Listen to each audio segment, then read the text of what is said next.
Okay, we are live right now, folks. We are a very special guest today. I get my second chance. Oh, yes, I'm going to you behave do. this time, Deborah. You will. But before I start behaving properly, you got to remember one call does it all. Bill Brown Sales. Go to BillBrownSales.com. We're very gracious that Bill Brown has sponsored all of the live streams. Hey, hi, Bill. Yeah, come on, He's Bill a Brown. sweetie. He sure is, and he I came on know. the show. So Oh, my he's a gosh. friend. And so go to BillBrownSales.com. And remember, folks, hashtag one call does it all. Deborah Burnett, welcome back. You betcha. Okay. So where do we start? Well, I would like to introduce to your audience a new type of panel discussion, which that's the reason why I was late coming to this interview today. Absolutely, because we had so much response after the discussion. I introduced and actually had to hard sell to SIL board members that this was the wave of the future, and it worked perfectly. It's an inclusive model of a panel discussion. So rather than having the four panelists who were representative of literally the brain trust that we have for circadian research, sitting at a dais, four chairs behind a draped table, and staring aimlessly at their iPads or out at the audience, we eliminated the table. We literally had the chairs semicircular in front of the audience with the panelists looking out to the audience, and we purposely involved the audience in a participation. Show of hands in between each presenter, show of hands for various questions before and after the panelists presented, so that this way the audience would be able to let the presenters know where they stood on various issues, what their thoughts were, what their depth of understanding and knowledge was pertaining to the topic, which, by the way, was a very complex topic. It was establishing circadian standards to use for occupant building health, wellness. So Adam Lillian's been telling us about, he's got a little recipe that he believes is the right fit. Okay. UL standard, what was it? 24480. Yes. And you know, and I love Adam, and he's a friend of the show. But I don't think it's as precise as what people are looking for. I don't know how you feel about that. Well, Mark Ray was one of our panelists, as was Dr. Stephen Lerman and Dr. Martin Ward-Edey, and as well as Jennifer Veach. And they all represented different forms. That's a seriously hardcore panel you got. Oh, yeah, of metology that literally is looking at different aspects of biting the same apple. And so this is what we were exploring. But before we did this, as with the European model, we set it up for the audience to all be on the same playing field. I outlined everything, all of the different models, standards, and guidelines that are available. And then I threw it over to my partner, James Benya, to explain the difference, because very few people understand the difference between a code, a standard, a guideline, a recommendation, and the legal ramifications each of those pose. And then also, to compound the problem, the position statement papers by both the CIE and the IES. And in regard to that UL standard, the guideline, as well as the AMA, there are three position statements that they came out recommending strongly different opinions of attack on how to lessen the light at night, particularly in residential applications. And then the last informational guideline that came out was in 2016 for community lighting that received so much pushback from the AMA. And so basically this panel gave the audience a voice, not literally a voice, but their show of hands. And this did something also for the presenters. They were able to see in real time the audience response, and also to gauge the audience awareness by their show of hands. One of the questions I asked was very pertinent. How many in the audience feel confident enough with their knowledge of circadian entrainment and the use of circadian protocols to provide a benefit, a health or wellness benefit, either productivity, lessening fatigue, lessening the potential for diabetes, et cetera, et cetera. And do you feel confident enough to do that? Or do you rely solely on a manufacturer's sales catalog or the sales rep? and there was only out of an audience of about and, 100 something. and just the listeners, like Yeah. this Strategies in Light is not is a high level audience. Yes. Actually, the audience here is a very high Yes. lighting level, knowledge level at different angles from it, but one Okay. of the most highest. So take a guess at how many people raised their hands that How many people they in the room? Couple felt. hundred in the room? No, there was a very small room, so maybe about 100, 120 people. So how many hands were raised, including the panelists, the 4 panelists, myself?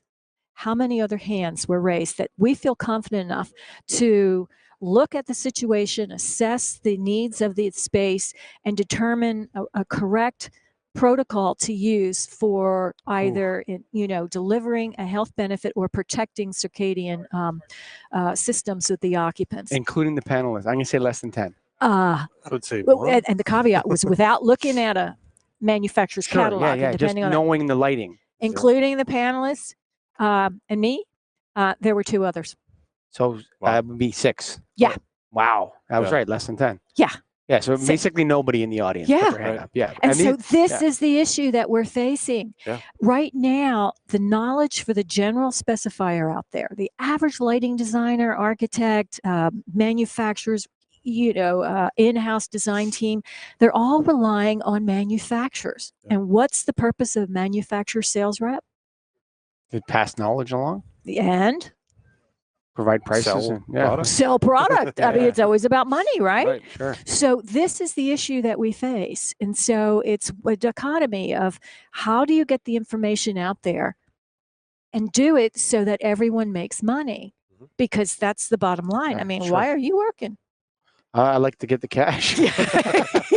No, Like, I hate to be crass about it, but but it's true. I'm It's always very about motivated. money. I'm very motivated by money. Well, of course we all Yeah. are. I hate- Otherwise, like, we it's- all be it sitting sounds outside crass. reading a book and looking at the birds. You Yeah, know. sure. And so this is the quandary that we're in right now, because the topic of circadian either protection or circadian stimulus intended to deliver a biological or a behavioral response is predicated upon a team of knowledge that you can refer back to, a team of easily explained guidelines or standards, Mhm. and a team of manufacturers who know the same amount of information as you do, so you can speak intelligently with each other and not rely on sales talk. So here's what I'll tell you. Yeah. Here's what I'm going to say, and Mhm. I think you're 100% right. So you take the energy efficiency boom of lighting from Yes. like say 2000 to now. Sure. Linear fluorescent T8, T5 Right. through to Got LED, right?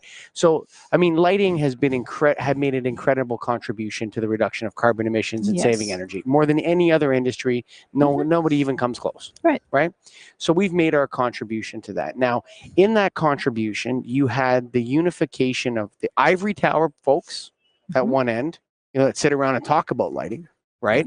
And get paid to do it, right? Like, all the way down to the contractor at Nalmco and the nailed distributor. Mhm. We're all on the same page, Right. right? We're going to save energy, and we went out, we made mistakes, but we fixed the mistakes, Right. and now we're in an industry that is way better Yes. in terms of energy definitely. performance, right? So everybody was unified, and it took some time and some government interventions and rebates and things to nudge people forward. And there's still lots of T12s out there, but we did a great job. I'll tell you this: you have 2 of the best front level lighting salespeople in North America right Mhm. here. Okay, so we've been doing this for 20 years, selling energy efficiency and all that. Neither one of us want to go anywhere near circadian. Right. Like, we have we're here talking to you. We Mhm. talk to Yeah. everybody. And you're the exception. You two are the exception, truly the exception. And this is the problem that we have, because manufacturers serve a vital purpose. So as everyone in that sales chain, the distributors, the agents, everyone. But the educational content is not the same across all strata. Mhm. And we need to do a better job of that. We really do. Well, the because- regulations for circadian is Byzantine. You have well standard, you have the DLC, you have UL, you have all these different, the DOE, and all these different people. I don't know if they're writing regular, but they're all kind of contributing. And got the Lighting Research Center, and they're all kind of contributing, and it's confusing, really. Like, who's in charge? Right. No one's in charge. And that's what this panel was trying to bring to the foreground, that there's no one really responsible at this point, but we have a lot of good minds trying to get to a point where we could at least understand what we're working on, and then to come up with metrics that would be simple enough for the average user to integrate into a proposal so that the client understands it and buys into it. Because it's just like the old game of whisper down the lane. Yeah, sure. Broken telephone. Yeah. Oh my God. And by the time you get to that client, all the client's hearing is, oh my God, I can save all this money, or my employees are going to be like, yay, you know, alert junkies. And it's like, no, it doesn't work that way. And so this is the reason why we approach this topic from a European model and an inclusive model, rather than just a didactic, you know, talking heads up there at the panel and just and really giving some hardcore information.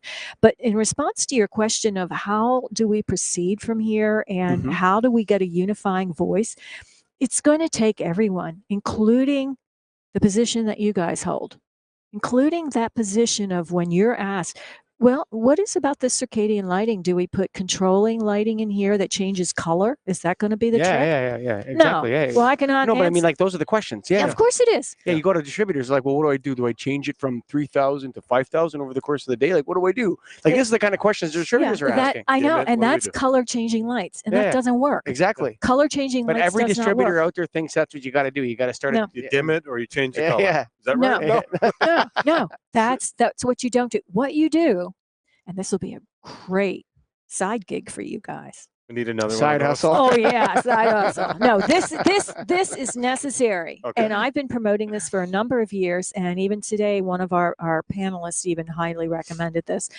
The use of spectrometers by every lighting specifier. Here, someone to make some. We have a spectrometer. Literally. Okay. Because when we look at light from a biological perspective, we look at it based on the percentage of energies that contained within that visible light that luminaire is putting out into the ambient environment.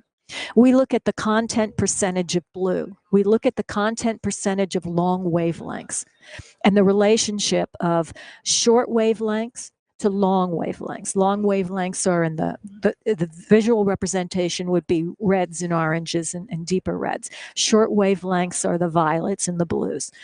And we know specifically individual wavelengths that are biological stimulants and what those stimulants do in the body. And so either you increase or decrease the percentage of that type of light, or that composition of the light in the energy terms, either increase it during the daylight and decrease it to a certain level at night, or vice versa.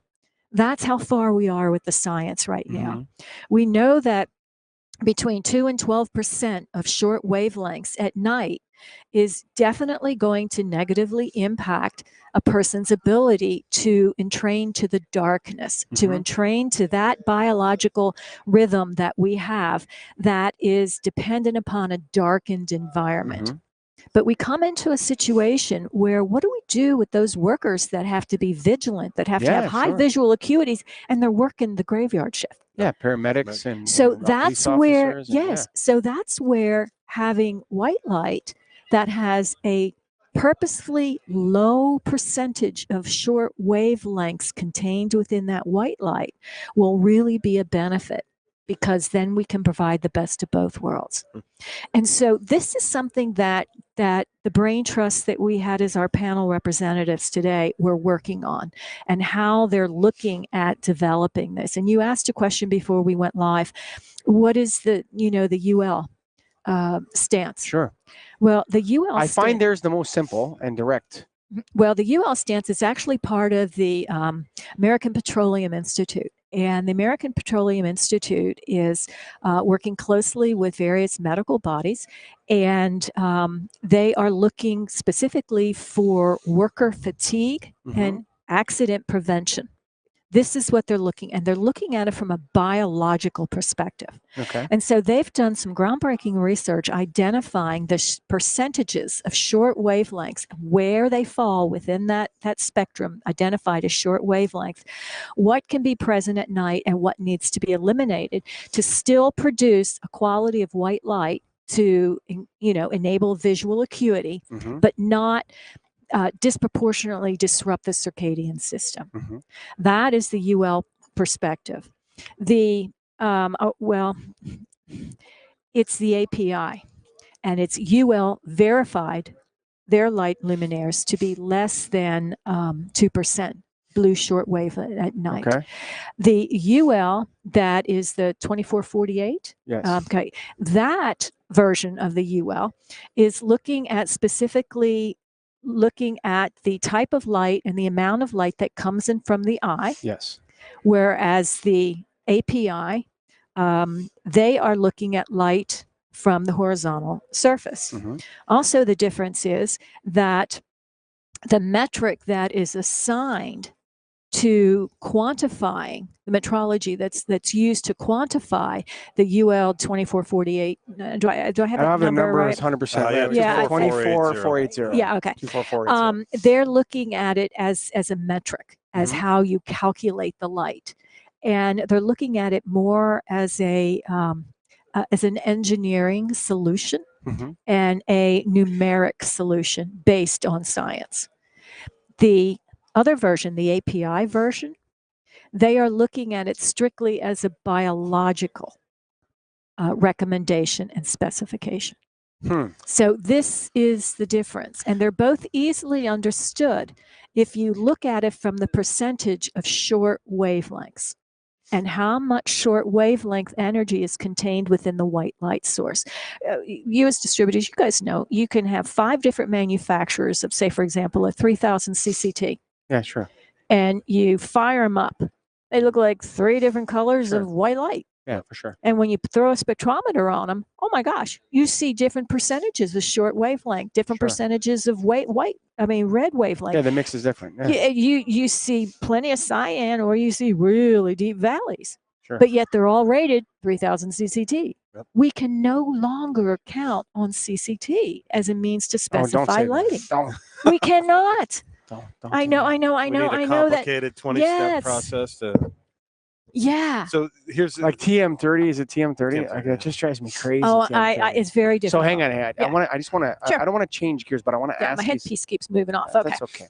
So, a couple conversations today, and I don't want to talk about connected lighting with you. Okay. I don't. But I'm going to tell you this. So, the couple concerns came up today, like, why do we even need lighting people? Connected lighting is going to be taken over by, big, Asian semiconductor manufacturers, and the light's just going to be a default. It actually seems to me like we need lighting professionals more than ever now because of the emerging, the stuff that's coming out now. So actually knowing about lighting and knowing about light is going to be more important than ever. So it's actually the opposite of what everybody's saying. Right? So it's like what we need is really enlightened distributors and contractors at the front end, not distributors and contractors. We don't even need to know about light because everything's connected and the connected takes care of everything. No, I think it's the other way around. I think that lighting is going to become even more important based on what you're telling me right now. And understanding lighting. And the division within the specifiers and the lighting designers, architects, and other design professionals that either dabble or specialize in lighting is even going to become more pronounced, to having health and wellness trained, medically trained, and scientifically adept to interpret light, and then having those individuals educated as to how to assess individual environments with individual groups of people that occupy those spaces. That was going to be my question. Yes. Is I have a customer, it hasn't happened yet, but they say, I want to have circadian friendly lighting. You can do that for them right now? How many pans went up?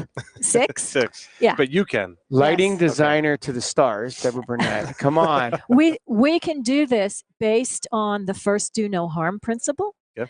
And the type of information that we gather. We do not just gather, okay, how many square feet do you have? How many daylight, lumens are coming in? And we look at the colors and the light reflectivity values of all surface and finished materials. We look at the age and reproductive viability of the occupants of the space. We look at their afterlife work light history. Hang on, reproductive viability? Yes. You're talking about women? Women and men.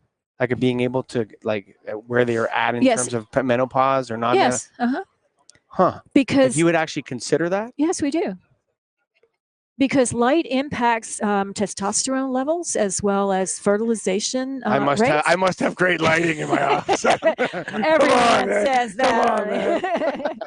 But this is something that we look into consideration. We also look into consideration, very important, their health status. So without looking at HIPAA records and without divulging or getting into very personal, what drugs do you use, what prescription drugs, et cetera, we do observational assessments on BMI, body mass index, because that also has a disproportionate impact on how well we sleep, how our body functions, and how our biological processes work. The adaptability of our processes to changes in our circadian environment.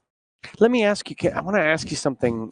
I don't know. I'm going to try to formulate this question, as I ask it, and maybe you'll infer what I'm asking you by the way I'm kind of going through it. So, I feel like before we discovered circadian rhythms as a science community or as a lighting community, so I don't know when that was, whether it was the 70s or the 60s or the 90s or whenever that came about, but I think we really stepped away from the evolved environment long before we figured out circadian rhythm. So when we're figuring this out, are we figuring it out on people whose circadian rhythms are already messed up? And like, wouldn't we be better off in studying sort of like First Nations people that lived in the traditional way that humans lived prior to modern industrialized societies to see what is the right circadian rhythm? Or do you know already what that is? Like, you don't have to go back to the base case. Do you understand what I'm saying? Actually, there's been some attempts at that, but the indigenous people are very reluctant and obviously so to submit themselves to, modern day techniques for measurement as well as evaluation. But there was a very interesting study that was done by... So you understand my question? Yes, by Kenneth Wright out, I think it was in Colorado at the time. He did a wonderful study, and he basically took his undergrads and postdoc participants in his classes out to the environment for a camping trip. And he did on 2 different occasions. And they were looking at the circadian stimulus as well as their sleep efficacy. Sleep efficacy is just how quickly can you fall asleep, how your duration of sleep and how well you sleep if you get up in the middle of the night to pee or whatever. And then how do you naturally get up in the morning? And within just a matter of a day or less, all of their circadian rhythms were aligned with the natural light level and seasonality of where they were within 1 day. Within 1 day to 2 days. Wow. Yeah. And again, I don't have that study in front of me, so I can't be specific. But it was amazing how quickly the human will adapt. And by the way, the students were specifically prohibited to having any iPhones, iPads, computers, anything that would disrupt their light intake. And they were totally at the mercy of the moon, the light, and the stars. And that was it. You know what's interesting? I kind of go down sometimes these rabbit holes, but I'm a big believer in the I don't know if the right word is. I don't like religiosity in a sense, but I'm very spiritual. Sure. And you know what I'm saying? Like, I don't like to get into like whose religion is the best religion. I think religion is layered over something a lot deeper. And I think one of the elements of us as spiritual beings, one reason why people are maybe less spiritual than they used to is because they can't see the stars. You understand what I mean? Like, I think that I said this earlier, that there's a reason why our ancestors wanted burnt lamb smoke to go up to the sky. Do you understand what I mean? Yes, there's a reason for that, right? Because when they lied at night, when they were watching their sheep or whatever, it was mind-blowing, right? And so they knew that there was more to this universe than them and their iPhone or whatever, right? And I think that our circadian rhythms also expand our consciousness, allowing us to enter other states of consciousness that we were not allowed to enter if we don't engage in a proper circadian rhythm. You understand what I'm saying? Like, if our relationship to light and to the universe is messed up, we can't be complete. Am I talking crazy here? No, actually, I mean, going back to that Kenneth Wright experiment, and anytime any of you have had to take, your kids or your dog or whatever outside and sleep in a sleeping bag outside, you immediately have the opportunity to declutter your mind and just look up. Yeah. I mean, that's what you do. And it's instant, and it's really interesting right now, times that we are, because we have so many well-educated researchers out there looking. You say that with a little touch of contempt in your voice. Yeah, because I say that with somewhat of a contempt, because they're still hemmed in with the old academic premise of, I've got to do this so I have my paper published, so I can stay viable, so I can get a job, so I can keep my grant, I can get more grants. The academic world might be broken, actually. Well, it's starting to come around, and starting to come around with the human exploration of what you raised, about the almost spiritual like relationship that we have with the universe. But they're doing it in a scientific manner. Case in point, there's been a number of studies that have come out about the stars themselves and the twinkling patterns of the stars that we visually see. Sure. And how different life forms are receiving the frequencies of those light twinkles. When we see a twinkle, it's basically an on and off light, right? Mm-hmm. At different it's speeds. Flickering. Boop, boop, boop, boop, boop, boop. Yeah, well, sure. there are certain organisms, vertebrates as well as invertebrates, that literally are responding to those. And so when we have Come on, Deborah Burnett. Are you kidding me? No, I'm not. That's wild. No, and the problem is that we are obliterating the ability to see because of our light pollution. And there's a false idea out there that if we just turn the lights out in a certain street, we're going to be able to go out at night and look up and see the stars. It doesn't work that way. It doesn't work that way. We have to turn out the lights of all the lights in the entire city to be able to see the stars.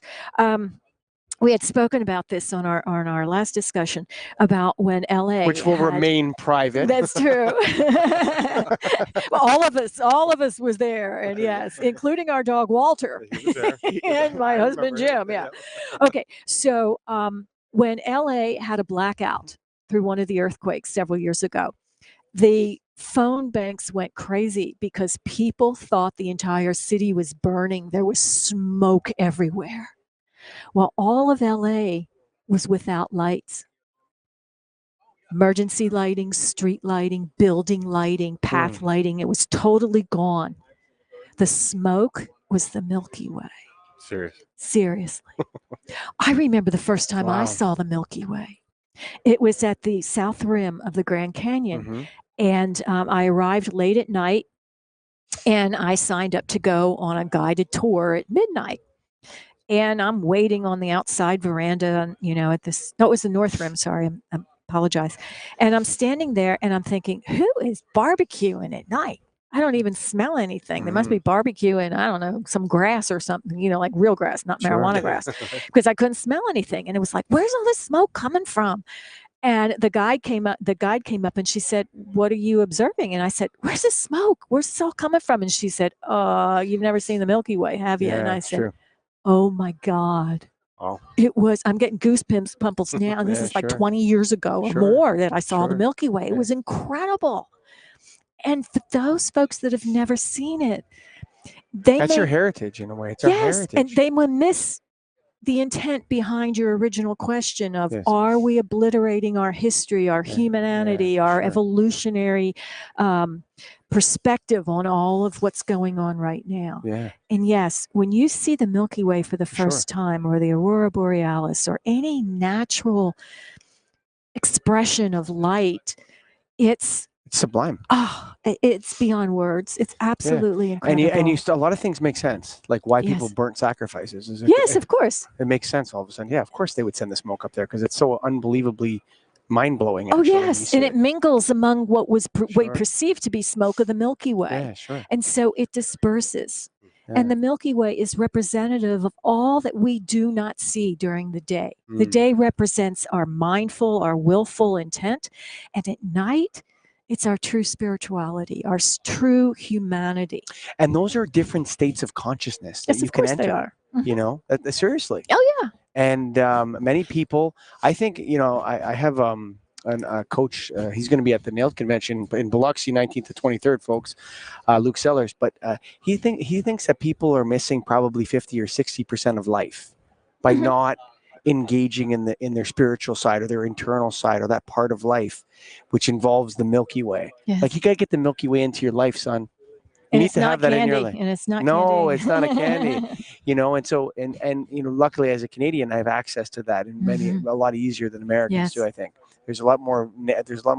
Yeah, you know, Canada's low on people and high on geography and forests, so we're lucky. I have access to it more than most, but you know, it is a wonderful part of your life, and you know, this whole lighting question is so fascinating right now. Like, I feel like we got through this energy era now, and we're kicking the bean counters out of the business now. You know, okay, we've had enough of you bean counters now. We're here to have some fun. Give us some energy to play with back now. You know? So something that you said about, you know, being Canadian and you have access to the light, particularly at night. I would not hesitate to guess that both of you have an understanding of the different stages of night simply by gazing up at the stars and looking at the different colors of the sky. Sure, they change. Well, actually, that, when we look at that in scientific terms as well as engineering terms, we're looking at it as astronomical or nautical, civil, and astronomical twilight. And they vary. They vary by degrees of the orb, the solar orb, above or below the horizon line. Okay. 8 degrees, 12 degrees, 16 and 18 degrees. And each one of those changes elicits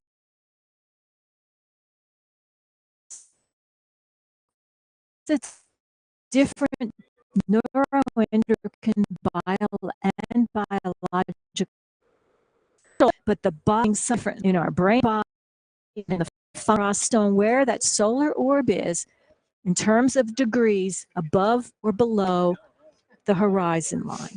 And keep in mind, because of the curvature of the Earth, we don't see when the sun actually rises above the horizon line because of where we are and the curvature of the Earth and the latitude and anything, mountains and trees and everything else in our way.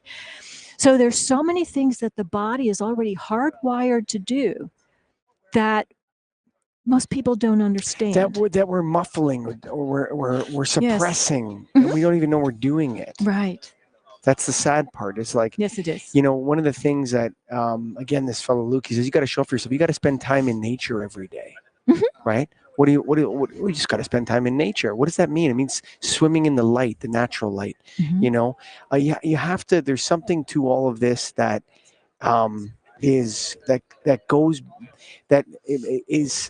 a reckon. We need to reckon with this, what we've done in a sense.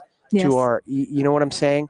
It's like a reckoning. It's like, okay, now, you know, this development can only go so far until we're no longer even alive anymore. We're kicking ourselves loose from the earth if we cover the earth with light and can't see the stars anymore, and all these other problems that we have in relation to it.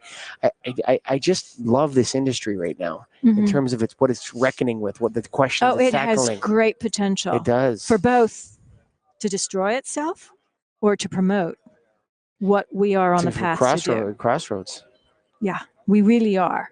And that's the reason why having distributors and manufacturers understand all of the ramifications of circadian relevance and biological stimulus, and understanding it well enough to translate it to couch potatoes. Yeah, for sure. And if manufacturers and distributors can do that, you will go a long way of helping humanity and individuals avoid being sold snake oil, because color changing lights does not get it. It's just color changing lights. I'm sorry to say. Fancy schmancy. Oh yeah, it's fancy schmancy lights that within 8 to 9 months is just going to sit there, and it's going to be, damn, we spent a lot of money on this, and everybody just keeps it at one color throughout the day. That's why one call does it all. If you want fancy schmancy or you want the real deal, go to BillBrownSales.com. They got everything, man. They're a progressive sales manufacturer's rep. That's right. Probably the oldest in the United States. Plus, named after one of the great gentlemen of the lighting business, Bill Brown himself. Lots of integrity. We love those folks over at BillBrownSales.com. Remember, folks, #OneCall does it all. Deborah and Burnett, thank you so much. Oh, you're more than welcome, guys. I always appreciate speaking to both of you guys. Oh, too bad Walter, the dog's not here. Yeah, we'll get him next time. Come on, Walter. Bye-bye. Hey, and folks out there, thank you for listening. Bye.